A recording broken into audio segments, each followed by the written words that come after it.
ইভেন্টের কাজ যারা করে তারাই জানে, দেখতে যতটা সহজ, যতটা ভালো মনে হয় ততটাই কঠিন। থাকার অসুবিধা, যাতায়াতের অসুবিধা, তার মধ্যে আবার খাবার নন বেঙ্গলিদের মতো ওরা যতই যেমন বাঙালিদের মতো রান্না করার চেষ্টা করুক না কেন, আমাদের মতো কখনোই রান্না ওরা আর কি করতে পারে না, বা আমাদের ভালো লাগে না সেটা।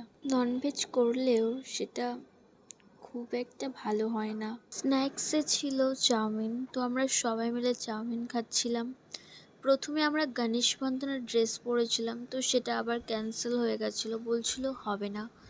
তারপর একটা ডান্স করার পরে কিছুক্ষণ রেস্ট নেওয়ার পরে আবার বলছিল হবে।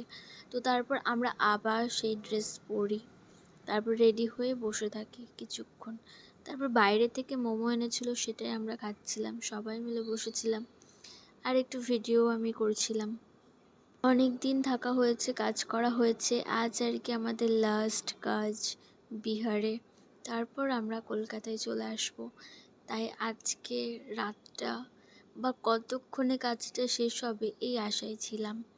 যতক্ষণ না কাজ শেষ হচ্ছে মানে ভীষণ এক্সাইটেড যে কখন কলকাতায় আমরা যাব, আর কি আমরা এই স্পট থেকে বেরোবো। আসার কথা ছিল অনেক আগেই, তারপর আমাদের আর্জেন্ট কয়েকটা কাজ পড়ে যায়। এখানে সবাই গোছাচ্ছিল, আমরাও হেল্প করছিলাম। এটা আগের দিন আমরা দুপুরে খাওয়া দাওয়া করেছি। তারপর আমরা খাওয়া দাওয়া করে স্পটেই রাত্রে তারপর আমরা সবাই মিলে বেরিয়ে পড়ি ফাইনালি। তো আমরা কলকাতায় তারপর চলে আসি। দেখা হচ্ছে নেক্সট ভিডিও।